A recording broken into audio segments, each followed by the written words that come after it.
특별한 분이 한 분 오셨습니다. 우리 대만 선교사로 1년 전에 떠나셨던 우리 강신규 선교사님, 제가 보니까 딱 만 1년째예요. 작년 요맘때 딱 이 시기에 하셔서 딱 만 1년째 되는 주입니다. 그래서 참 이게 하나님이 또 묘하신 섭리인 것 같습니다. 그래서 그동안 있었던 이야기 좀 해주실 테고, 또 선교하는 게 참 말처럼 그렇게 가면 척척척 되는 게 아닙니다. 그 어려움, 고충들이 얼마나 있겠습니까? 선교사 가면 3년 동안은 그냥 이렇게 보고 구경하고 배우고 적응하고 하는 기간이거든요. 우리나라 그렇잖아요. 결혼하면 3년 동안은 뭐 벙어리, 3년 동안은 또 뭐 장님, 또 3년 동안은 또 뭐 김머거리, 그래 살아야 된다 그러잖아요. 선교사가 또 3년 동안은 눈 뜬 장님, 입 달린 벙어리, 귀 뚫린 김머거리가 돼가지고 3년 동안 지낸 게 마련이거든요. 그 기간이 지나야 이제 진짜 선교사로서 이제 제대로 일을 할 수 있습니다. 지금 어려운 적응 기간인데 첫 해 보내고 왔습니다. 우리 좀 격려하는 의미로 오른손들로 할렐루야 반갑게 맞이하시기 바랍니다. 선교사님 나오시겠습니다. 우리의 자랑은 무엇입니까? 할렐루야. 할렐루야.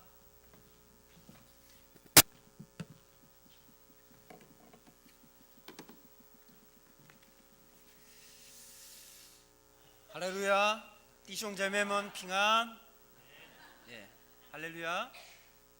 성도님 여러분 평안하십니까? 예, 인사했습니다. 정말 작년 이맘때 부활절 끝나고 그 다음 주에 파송식을 받고 분일교회로부터 대만 선교사로 임명장을 받고 떠난 강신규 선교사입니다. 제가 전번 주에 와서 이곳에서 예배를 드렸는데요. 정말 1년 만에 한국어로 된 말씀을 듣고 또 한국어로 마음껏 찬양을 하니까 얼마나 기쁘고 즐겁고 은혜를 많이 받았는지 모릅니다. 오늘 또 와서 예배를 드렸는데요. 제가 와서 할 수 있는 것이 없는데 또 성가대에서 갑자기 오라 그래서 또 나레이션을 시켜가지고 제가 얼떨결에 나레이션도 했습니다. 어쨌든 하나님이 부활절을 통해서 제게도 은혜를 주시는 것 같고요. 또 특별히 교회에서 저에게 이렇게 귀한 시간을 주셔서 부족하지만 대만 선교에 대해서 보고도 하게 해주셔서 너무 감사합니다. 먼저 우리가 말씀을 나누고 대만 선교 보고를 나누도록 하겠습니다. 제가 한국에 오기 전에는요, 내가 대만의 부름을 받은 선교사인 것을 좀 잊어버릴 때가 많이 있었습니다. 근데 한국에 오니까 확실히 내가 선교사구나를 깨닫게 되었습니다. 왜냐하면 제가 온 지 한 10일 정도 됐는데 제가 거주할 집이 없더라고요. 그래서 여기는 소망이 없구나. 내가 선교사가 맞구나. 그렇게 깨달았습니다. 제가 오늘 예배를 위해서 파주에서 왔습니다. 군대를 갔다 오신 분들은 잘 알겠지만 파주 문산하면 철책선이 있고 비무장지대가 있고 또 그곳에는 남한의 병사와 북한의 병사가 이렇게 같이 맞보고 있는 곳입니다. 어떤 데는 가까운 곳은 수백 미터에 불과하다는 그런 얘기를 들었습니다. 60년대 우리나라의 그 비무장지대에서 있었던 이야기입니다. 그때 당시는 국민들도 배가 고팠습니다. 먹을 것이 없어갖고 보리를 먹든지 감자를 먹든지 이렇게 배고파서 그들이 인사할 때도 우리가 어떻게 인사했습니까? 식사하셨습니까? 진지 드셨습니까? 밥 먹었습니까? 이렇게 인사했죠. 군인들도 마찬가지였다고 합니다. 나라를 지키는 군인들도 배가 고파서 밥 먹는 것이 큰 행복이고 한번 밥 먹었다 그러면 굉장히 그 즐거운 일이었다고 합니다. 그래서 사실 남한의 병사들과 북한의 병사들이 사실 서로 회유하고 서로 자랑하면서 이런 얘기를 했다고 합니다. 야! 너네들 오늘 밥 먹었냐? 우리는 쌀밥 먹었다. 우리는 배도 지금 밥도 못 먹었는데 쟤네들 쌀밥 먹었다 그러니까 힘이 쫙 빠집니다. 예. 그리고 불평이 막 일어납니다. 그런데 한 번 더 죽이는 말이 있습니다. 뭘까요? 야, 우리는 고깃국도 먹었다. 예. 오늘 시편 20편의 상황은 3000년 전에 다윗 시대 이야기라고 합니다. 지금도 지금 이스라엘 땅에 가보시면 알겠지만 그렇게 평야가 많지 않습니다. 계곡 사이에 있는 평야 지대인 것 같습니다. 그곳에서 이스라엘 군사들이 이쪽 편에 진을 치고 있고 가나안 병사들이 반대편에 진을 치고 있는 상황입니다. 그러면서 서로 마주보면서 대적하고 있는 상황입니다. 그들은 서로 마주보면서 싸우기 전에 상대편의 그 사기를 떨어뜨리려고 서로 얘기하고 있는 것입니다. 소리를 지릅니다. 이 말씀을 우리가 자세히 보면 이 이야기가 바로 우리들이 살고 있는 현재 영적 전쟁터에서도 동일하게 적용된다고 생각할 수 있습니다. 즉 사탄과 공중 권세 잡은 자들과 어둠의 세력들과의 영적 전쟁터에서도 동일하게 적용될 수 있다고 생각합니다. 본문을 보면 세 부류의 사람들이 나옵니다. 첫 번째, 우리 말씀 다시 한번 읽도록 하겠습니다. 시작. 어떤 사람은 병거, 어떤 사람은 말을 의지하나 우리는 여호와 우리 하나님의 이름을 자랑하리로다. 첫 번째 사람은 뭘 자랑하고 있습니까? 첫 번째 사람은 병거를 자랑하고 있습니다. 3000년 전 다윗 시대에서 최고의 무기가 무엇이었습니까? 바로 병거였습니다. 지금 PPT를 보여주셨네요. 말이 앞에서 끌면서 뒤에서 궁사가 있고 창을 든 사람이 있고 조종하는 사람이 있습니다. 이스라엘 민족이 바로 가나안 땅을 정복할 때 가장 무서워했던 것이 바로 병거입니다. 여호수아 17장 16절에 한번 보겠는데요. 같이 읽어보도록 하겠습니다. 시작. 요셉 자손이 이르되 그 산지는 우리에게 넉넉하지도 못하고 골짜기 땅에 거주하는 모든 가나안 족속에게는 벳스안과 그 마을들에 거주하는 자이든지 이스라엘 골짜기에 거주하는 자이든지 다 철병거가 있나이다. 이스라엘 백성들이 어떤 백성입니까? 여리고 성도 무너뜨렸던 그 강력한 민족이었습니다. 그런데 이제는 이 요셉 자손, 즉 에브라임과 므낫세 자손이 불평을 하고 있습니다. 왜냐하면 자기네에게 준 땅은 산지 땅이라서 너무 척박하고 또 밑에 골짜기 밑에 평지에 가려고 그러니까 그 가나안 족속들이 다 철병거가 있어서 우리가 무서워서 그것을 정복할 수 없다라고 얘기하는 것입니다. 지금으로 말한다면 이 철병거가 무엇일까요? 바로 탱크와 같다고 생각할 수 있습니다. 이것만 있으면 무서울 게 없습니다. 고대 전투는 보병들끼리 하는 전투였습니다. 그래서 철병거로 상대방 대열을 뚫고 적군을 짓밟아 버리면 벌써 전쟁 이긴 것과 같았습니다. 그래서 병거가 많이 있는 것은 큰 자랑이었습니다. 그리고 적군의 이 철병거가 많다는 것은 두려움이고 무서운 것이었습니다. 지금 시대라면 무엇과 같을까요? 마치 권력과 같을 수 있습니다. 권력만 있으면 마음먹은 대로 무엇이든지 다 할 수 있습니다.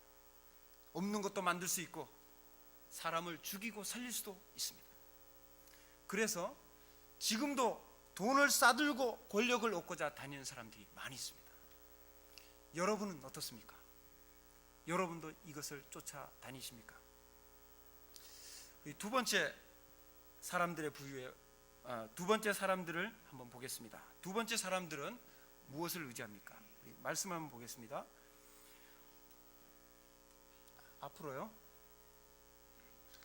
다시 한번 시편 20편 7절 말씀을 보겠습니다. 시작. 어떤 사람은 병거, 어떤 사람은 말을 의지하나 우리는 여호와 우리 하나님의 이름을 자랑하리로다.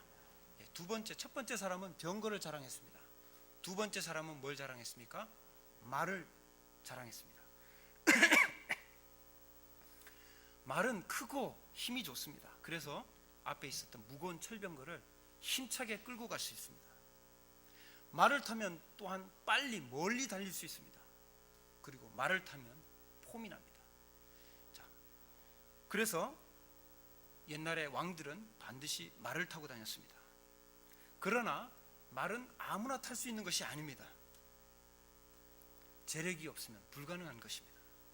그래서 말은 많은 재물이라고 볼 수 있습니다.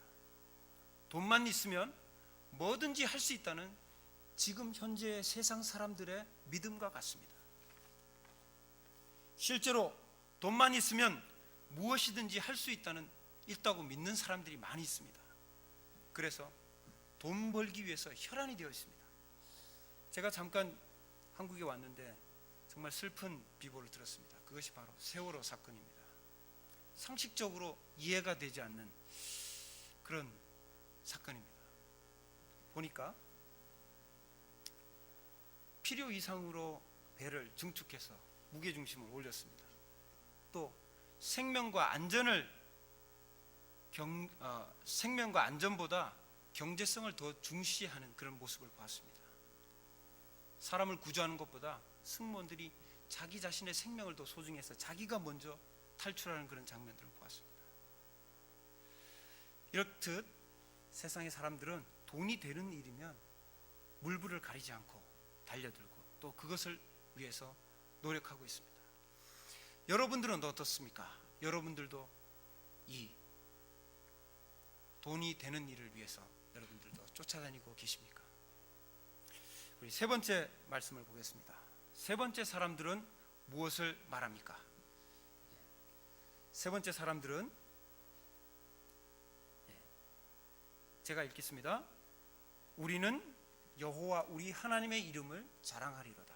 세 번째 사람들은 앞에 있는 사람은 병거, 두 번째 사람은 말을 의지했지만 세 번째 사람은 여호와 우리 하나님의 이름을 말하고 있습니다. 이 사람들은 자신의 땅이라든지 견고한 성이라든지 군사력이라든지 힘을 자랑하지 않습니다. 바로 누구를 자랑하고 의지한다고 말하고 있습니까?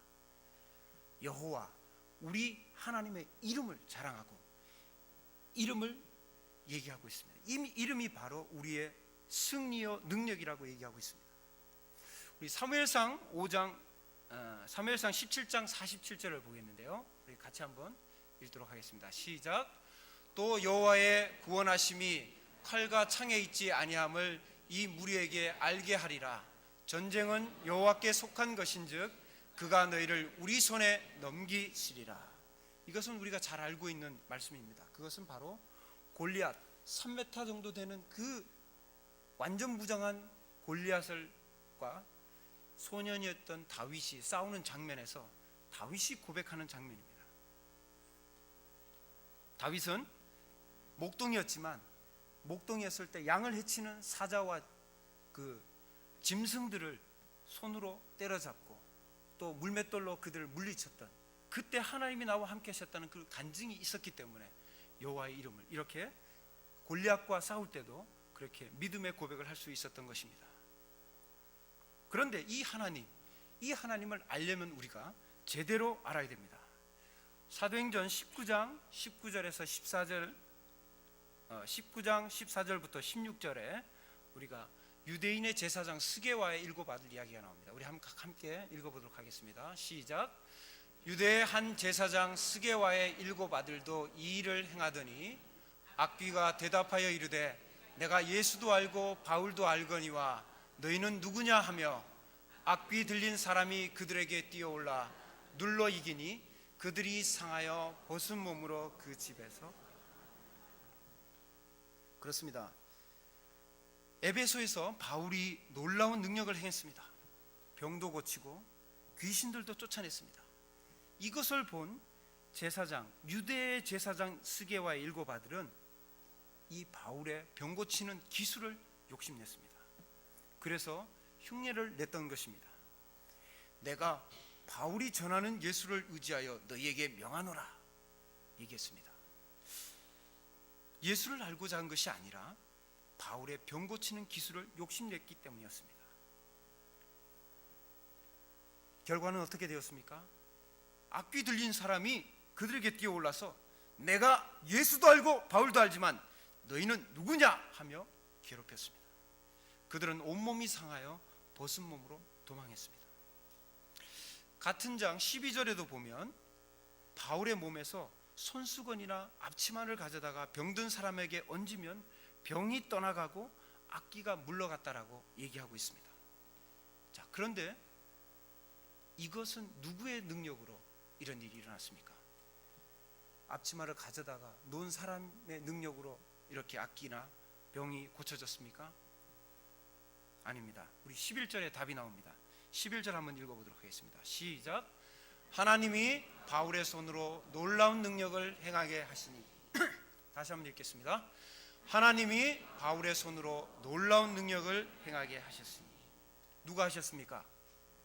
바울이 했습니까? 하나님이 하셨습니까? 예.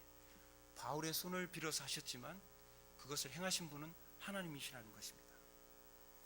우리가 알고 있는 성경의 위대한 사람들, 아브라함, 야곱, 모세와 여호수아, 사무엘과 다윗, 엘리야와 요나, 아모스, 이분들이 왜 이렇게 큰 일을 할 수 있었을까요? 많이 배워서요? 부자여서 그렇습니까? 좋은 신분을 가져서 그렇습니까? 능력이 많아서 그랬을까요? 아닙니다. 단 하나입니다. 그것은 하나님이 부르시고 능력을 주시고 쓰셨기 때문입니다. 우리는 기억해야 됩니다. 이들이 주인공이 아니라는 사실을 알아야 됩니다. 주인공은 늘 이 배후에서 일하시는 하나님인 것입니다. 우리가 잘 알고 있는 여리고성 저는 직접 가보았지만 정말 무너질 수 없는 구조입니다. 2층으로 돌계단을 싸서 만들었고요. 그것이 무너진다 그러면 안으로 무너져야 되는데 여리고성이 무너질 때 바깥으로 무너졌습니다. 그거는 구조학상으로도 무너질 수가 없습니다. 그러면 이스라엘 백성들이 어떻게 이것을 무너뜨릴 수 있었을까요? 광야에서 40년 동안 하나님이 이스라엘 백성들을 모아서 그들이 군사훈련을 열심히 해서 힘을 길러서 그들이 힘으로 여리고성을 무너뜨렸습니까? 아닙니다.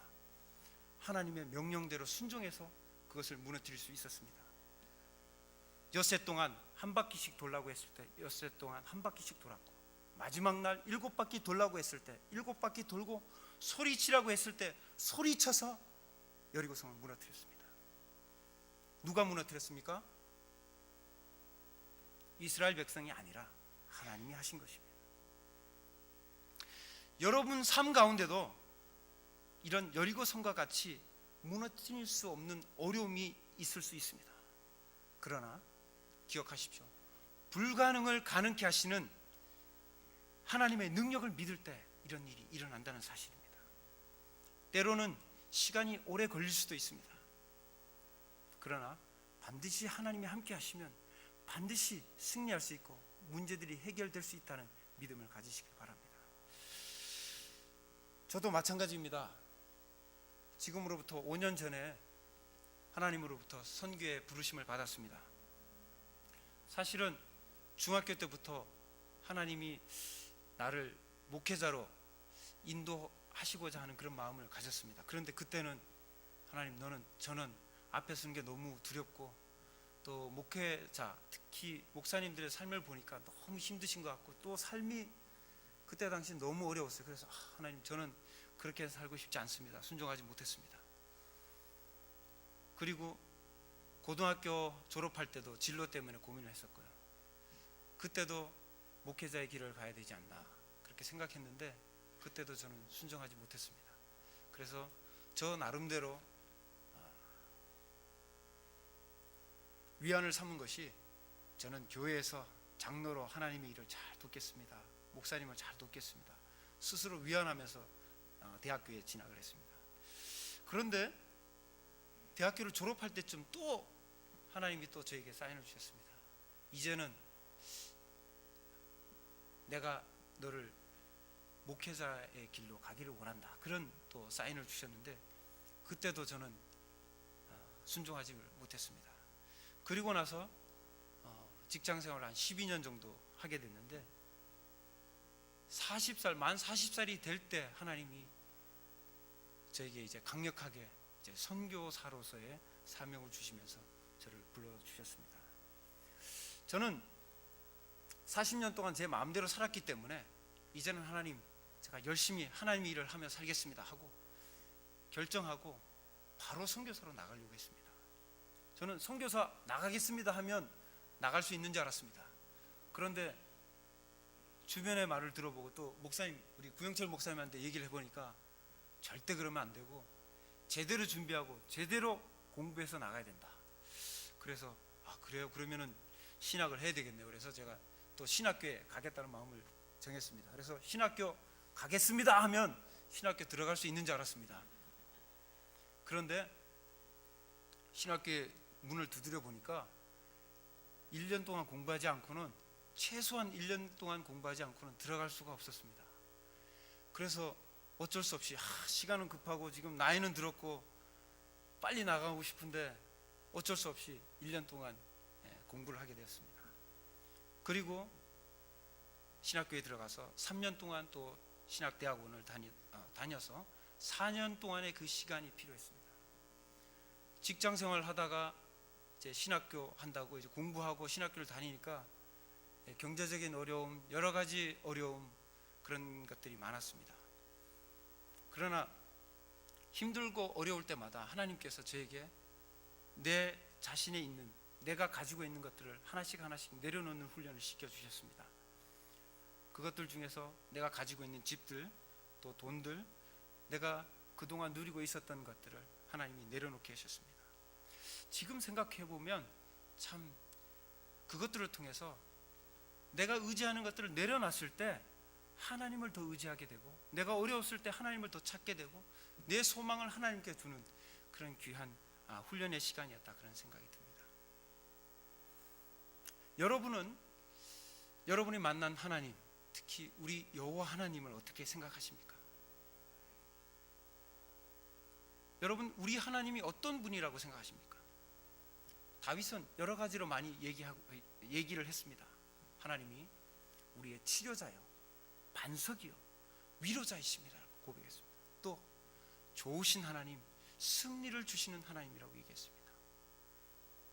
저도 하나님이 어떤 분이냐고 하면, 저도 하나님은 나의 먹을 것과 입을 것과 또 내가 어디 가든지 나를 지켜주신 분이라고 고백할 수 있습니다.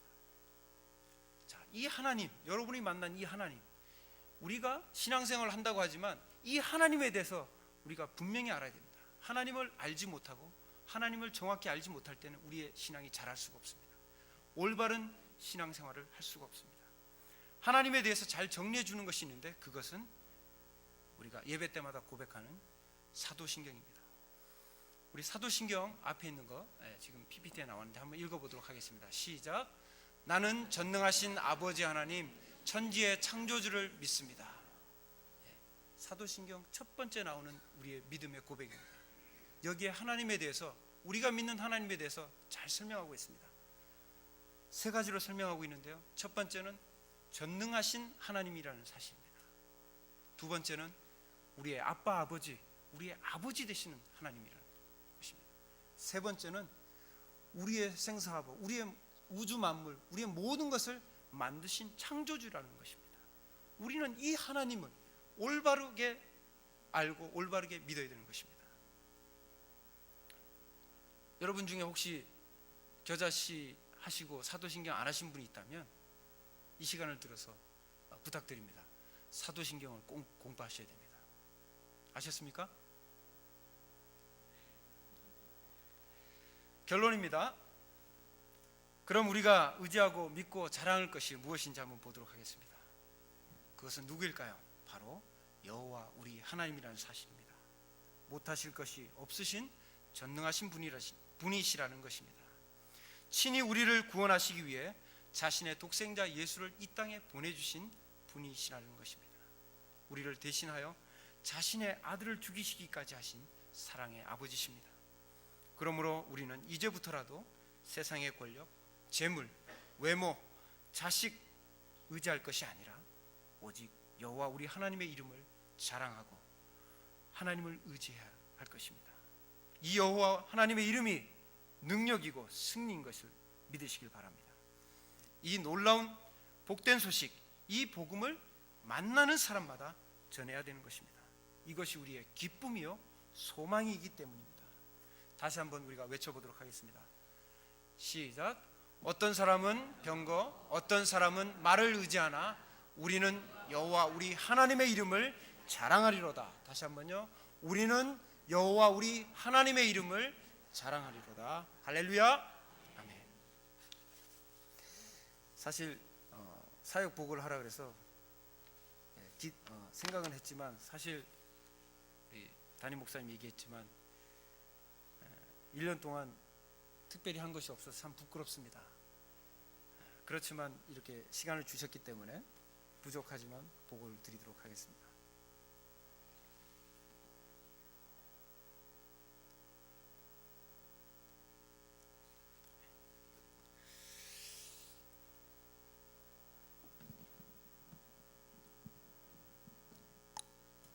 예, 제가 간 곳은 대만 땅입니다. 여러분들 뭐 타이완에 많이 오신 분도 있고 아직 안 가보시피 가장 긴 부분이 한 400km 정도 됩니다. 그러니까 서울 부산 정도 거리가 되죠. 폭은 좁지만 길이가 길어서 실제로 자가용을 타고 가면 한 6시간에서 6시간 반 정도 걸리는 그런 거리입니다. 그리고 우리나라 크기는 우리나라 남한의 3분의 1 정도 됩니다. 그러니까 경상남북도 정도만 하고요. 그런데 인구가 2,300만 되기 때문에 인구 밀도가 좀 높은 편입니다. 그리고 제가 지금 훈련받고 또 협력 사역하고 있는 것은 이 타이베이에서 타이베이 근교인데요. 타이베이 중심에서 대중교통으로 1시간 정도 남쪽으로 내려가는 지역입니다.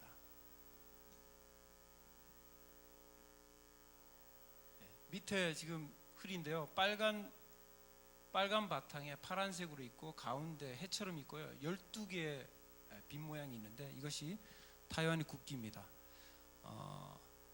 타이완의 중국이 처음에 만들어질 때 기독교 그러니까 크리스천들이 많이 나라를 만들 때 들어가서 나라를 만들었다고 합니다. 그리고 국기를 만들 때도 이 12개의 문양이 바로 12지파 온 세계를 의미해서 만들었다고 저는 들었습니다. 그 다음에 제가 있는 교회 소개해드리도록 하겠습니다. 교회는 지금 상가 건물 2층에 있는데요. 그 2층에 아파트 2채를 터서 그곳에 만든 그런 교회입니다. 그리고 저희 집도 이 아파트 단지 내에 제가 거주하고 있습니다. 지금 예배드리는 모습인데요. 지금 평균적으로 한 30명에서 40명, 많을 때는 한 50명 정도 되는 그런 성도님들이 모이고 있고요. 특징으로는 이 개척하신 선교사님이 한국 분이시고요. 그래서 이 교회는 한국 사람이 담임 목사님 가정과 저희 가정 두 가정만 한국 사람이고 다른 사람들은 다 대만에 거주하시는 현지인들입니다.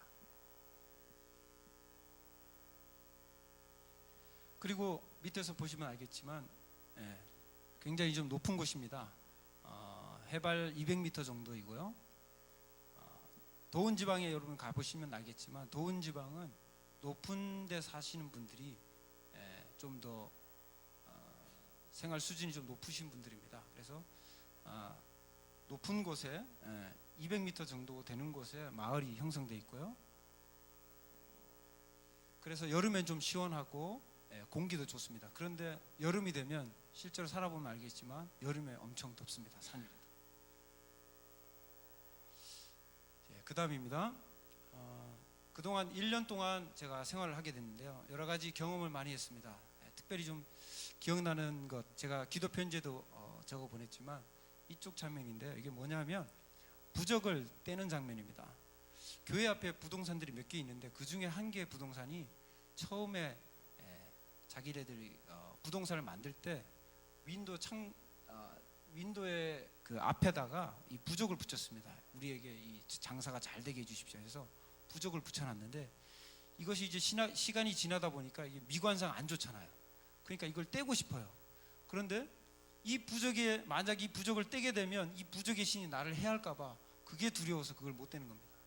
그래서 저희 교회에 이것을 좀 떼달라고, 교회 신이 이 부적의 신보다 더 힘이 세기 때문에 제발 와서 좀 떼달라고 그렇게 얘기를 했습니다. 그래서 우리 교회는 기쁨으로 가서 뗐습니다. 근데 떼러 가서 저는 따라갔는데 저한테 떼라 그래서 제가 떼고 기념사진을 좀 찍었습니다. 그리고 여기 이제 모습인데요. 이걸 좀 꺼주시는 게 좀 좋을 것 같은데요. 옆에 보면 우리 율동하고 체조하는 장면이 나오는데, 요건 이제 크리스마스 때 행사입니다. 크리스마스 때 이제 우리 교회에 원주민들이 한 몇 분 계세요. 그래서 원주민이신 분이 원주민 춤에다가 우리 찬양으로 원주민 춤을 했어요. 같이 교인들 여러분들이 원주민 복장을 입고 크리스마스 때 축제 하나님께 찬양을 드리는 모습입니다. 자세히 보면 알겠지만 한 사람이 떨어져 있는 사람이 보이죠? 좀 어설프게 춤을 추시는 분이 계십니다. 누군지 아십니까? 우리 박혜순 사모입니다. 그 밑에는 우리 자매라고 그러는데요. 자매는 여기서 얘기하면 여존도입니다. 그래서 자매들이 월수금으로 8시 반에 찬양을 통한 찬양 체조를 합니다. 왜 하냐면 물론 건강도 있지만 주변에 믿지 않는 사람들을 초청해서 같이 건강 체조를 하면서 복음을 전파하고 또 함께 사귀는 그런 시간입니다. 그래서 월수금 8시 반에 모여서 그렇게 하고 있습니다. 우리 박혜순 제 아내가 이 두 행사에 계속 참여하고 있습니다. 또 제가 짧지만 2번의 귀중한 경험을 했는데요.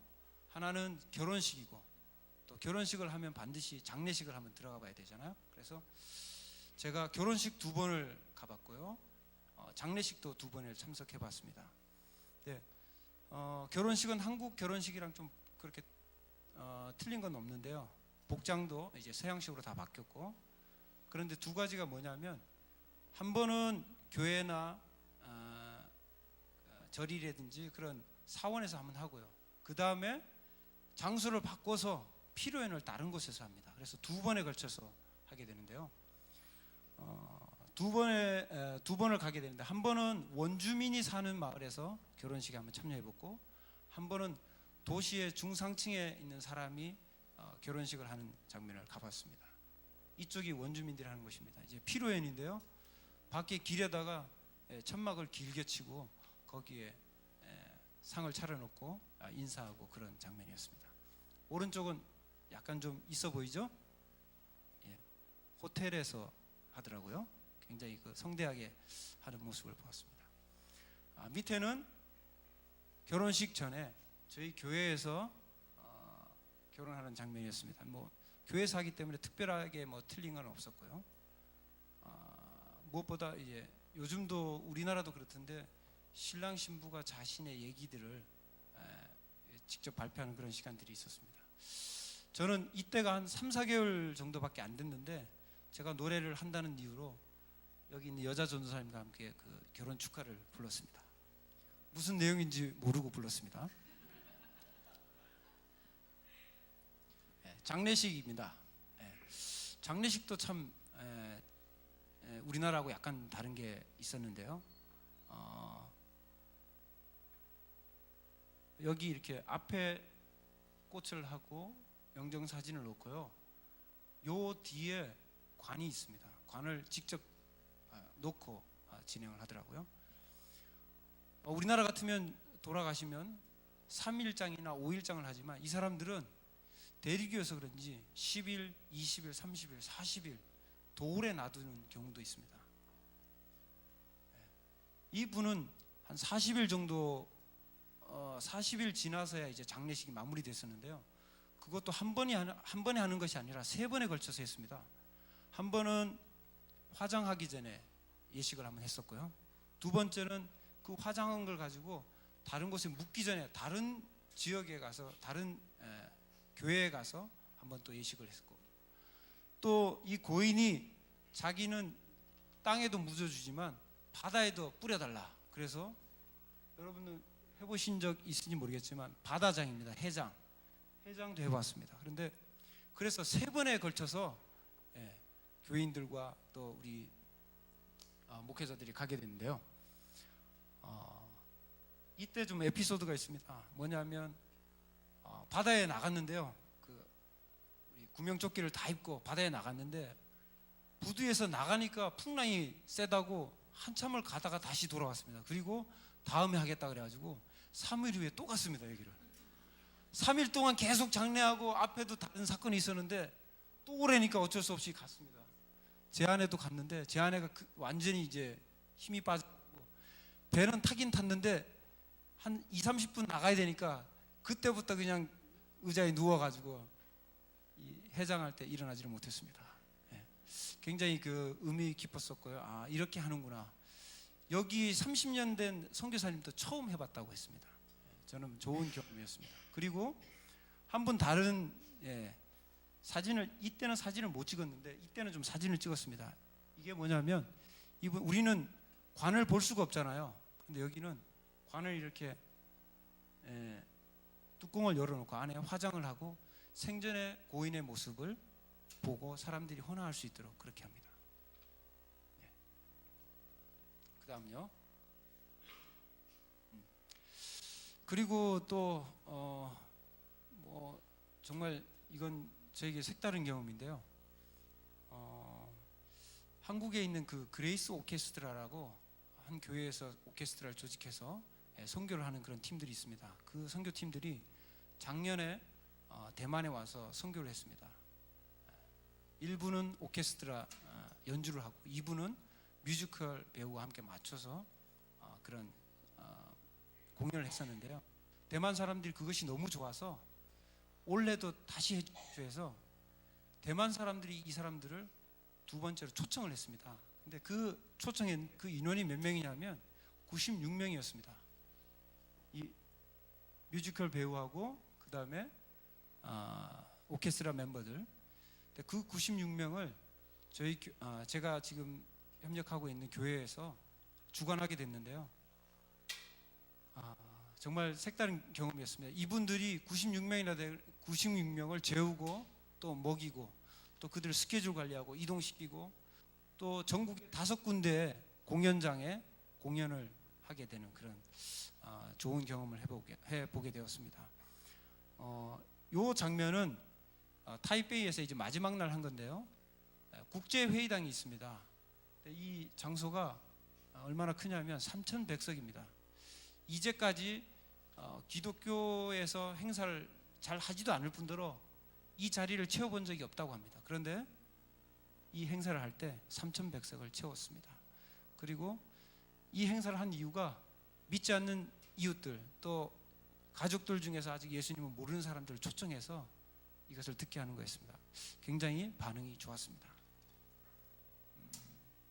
그리고 사실 좀 어려웠던 것은 저도 물론 어려웠지만 이분들을 교회에서 재우고 또 밥을 해먹이는 그 일을 하느라고 사실 그 담임 목사님 사모하고 제 아내하고 굉장히 고생을 많이 했었습니다.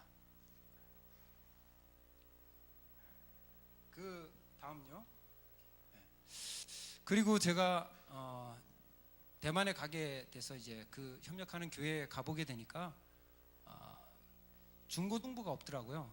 그래서 제가 뭐 할 수 있는 일이 없을까? 물론 언어가 안 되기 때문에 많은 걸 할 수 없겠지만 그래도 뭔가를 하고 싶다라는 생각을 했습니다. 그래서 보니까 저희 집에 벌써 3명의 중고등부 학생이 있더라고요. 그래서 저희 아이들 3명과 또 보니까 교회 집사님 아들이 고등학교 1학년짜리가 있더라고요. 그래서 그 4명을 조직해서 우리 중고등부를 만들었습니다.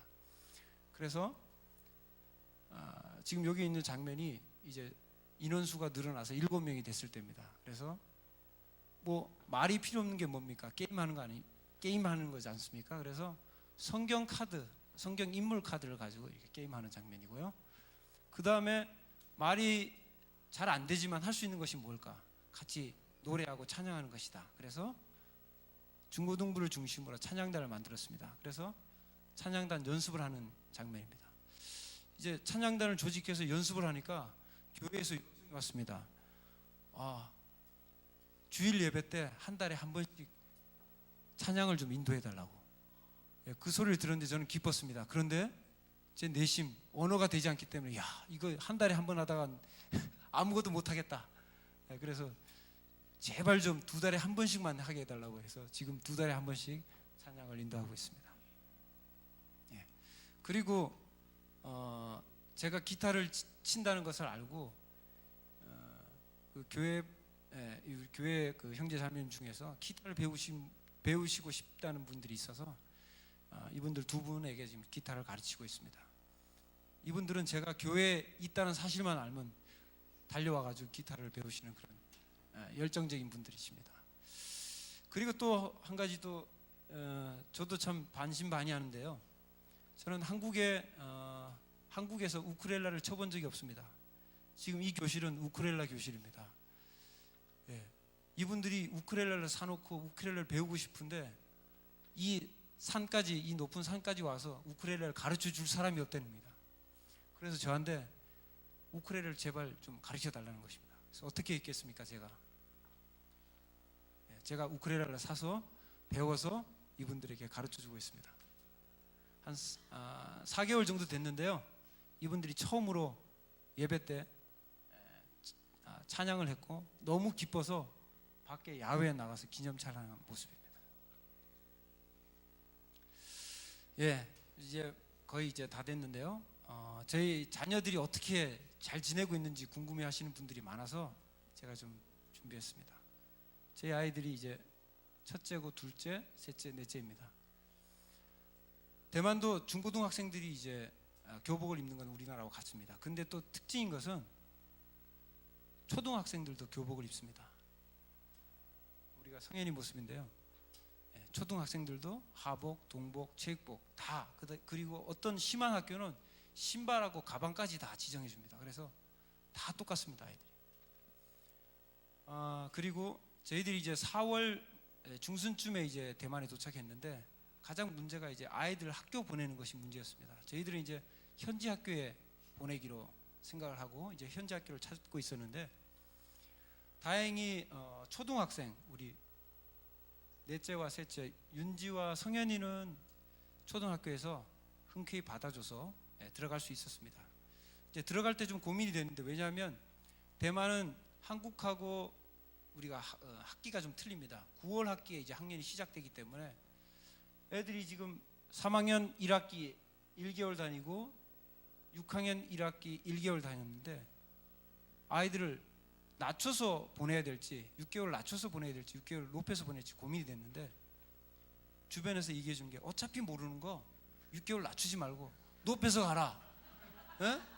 높여서 배우다가 안 되면 1년 다시 배우면 되지 뭘 처음부터 낮추냐.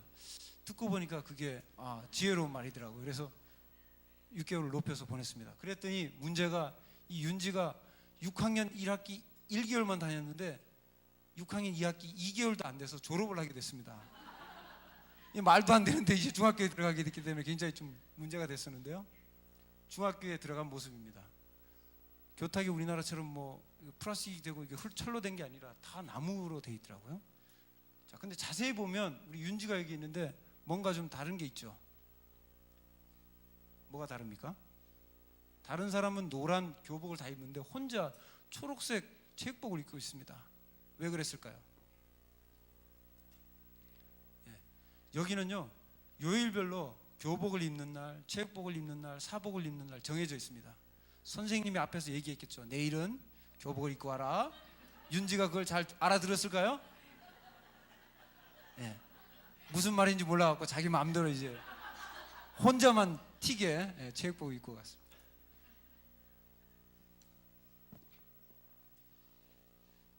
작년에 그 윤지가 겪었던 일입니다.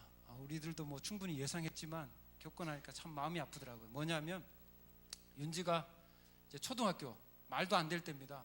이제 뽀뽀모포라고 이제 알파벳 같은 거 이제 잠깐 배워가지고 갔는데 학교를 이틀 갔다 오더니 눈물이 글썽글썽하면서 엄마의 뒤에 등에 이렇게 안으면서 울적울적 거리는 겁니다. 그러면서 하는 말이 엄마 가슴이 터질 것 같아. 이 윤지는 아무리 힘들어도 그걸 잘 참고 또 잘 어려운 얘기를 하지 않는 편입니다. 그런데 엄마 나 가슴이 터질 것 같아. 그것은 정말 어렵다는 얘기입니다. 물론 저희들이 충분히 생각을 했지만 아이들이 실제 겪는 모습을 보니까 너무 가슴이 아팠습니다. 그래서 저희 아내가 할 말이 없었습니다. 그래서 윤지를 가만히 있게 안고 그래 윤지야 내가 미안하다 그러면서 윤지와 함께 그렇게 울었던 그런 경험이 있었는데요. 현재는 우리 아이들 현지 학교에 잘 적응하고 있고요. 또 특별히 우리 넷째 성현이는 이제 말하고 이제 친구들하고 노는데 전혀 지장이 없습니다. 그래서 저희들이 특별히 좀 중요한 그 정확하게 표현해야 되고 물건을 깎을 때라든지 뭔가 중요한 약속을 할 때는 꼭 우리 막내 아들을 통역사로 불러서 성현아 꼭 이렇게 정확하게 좀 얘기해줘라. 그 정도 수준이 우리 성현이가 되었습니다. 예.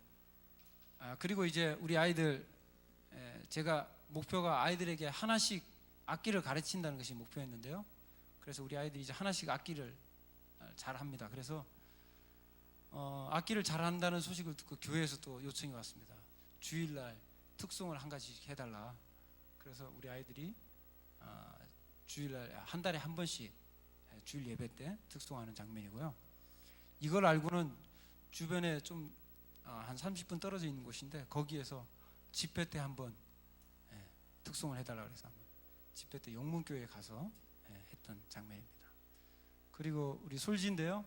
솔지가 이제 주일학교 몇 명 안 됩니다. 한 6명일 때도 있고 10명일 때도 있고요. 솔지가 오카리나를 가르치는 그런 장면입니다. 어쨌든 아이들이 현지에서 잘 적응하고 있고요. 또 교회 안에서도 충분히 자기가 해야 될 역할들 또 선교사 가정으로서 모범되게 잘 생활하고 있습니다. 끝입니다.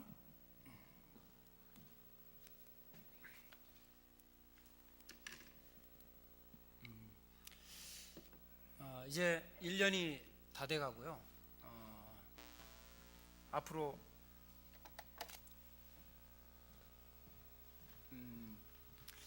저는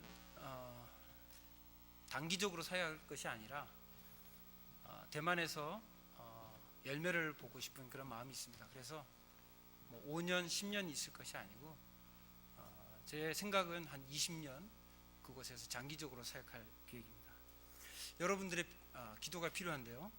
특별히 대만의 복음화를 위해서 여러분들 기도해 주십시오. 대만은 기독교가 우리나라보다 먼저 들어온 나라입니다. 그래서 기독교가 지금 우리나라보다 더 부흥되고 믿는 사람들이 더 많아야 되는데 지금도 4%에서 5% 정도밖에 되지 않습니다. 그래서 이 대만이 변화되고 이 대만을 통해서 중국이 변화되고 또 곳곳에 흩어 있는 이 중화권에 있는 이 중화 민족들이 변화될 수 있는 그런 귀한 베이스가 되기를 여러분들이 기도해 주시기 바랍니다. 그리고 저와 아내를 위해서도 여러분들이 좀 기도해 주십시오. 저희들 이제 앞으로 2년 동안 더 언어에 집중적으로 사역할 텐데요. 중국어 공부를 잘할 수 있도록 특별히 언어의 은사를 주셔서 앞으로 언어 때문에 사역에 지장받지 않도록 해달라고 여러분들이 좀 특별히 좀 기도해 주시길 바랍니다. 그리고 오늘 예배 끝나고 이제 한 달 동안 총회 파송선교사 훈련을 받게 되는데요. 한 달 동안 훈련을 통해서 더욱 하나님이 쓰실 만한 귀한 하나님의 선교의 귀한 도구로 사용될 수 있도록 기도해 주시고 저희 가족을 위해서도 여러분들이 기도해 주시길 바랍니다. 이상입니다. 기도하겠습니다. 하나님 아버지 감사합니다. 부족하지만 하나님의 말씀을 전했고 특별히 대만에 1년 동안 경험했던 것을 나누었습니다. 하나님, 우리가 하나님 앞에 나아갈 때 하나님의 이름을 우리가 기억하고 하나님을 자랑하는 우리들이 되게 하여 주옵소서. 세상에 우리가 살 때마다 세상의 것들을 의지하고 세상의 것들을 자랑할 때가 많습니다. 하나님, 우리가 한 것을 자랑할 때도 많습니다. 그러나 하나님, 우리가 주인공이 아닌 것을 기억하게 하여 주시고 하나님, 우리가 하나님을 의지하고 하나님의 이름으로 승리하고 또 하나님의 영광을 돌리는 그런 믿음의 사람이 되게 하여 주옵소서. 특별히 대만을 놓고 우리가 기도를 합니다. 하나님, 이 대만이 변화될 수 있도록 우리 한국교회가 기도하고 후원하고, 또 하나님의 선교에 크게 쓰임받는 우리 한국교회, 대만교회가 될 수 있도록 하나님이 인도하여 주옵소서. 모든 것을 감사드리며 예수님 이름으로 기도합니다. 아멘.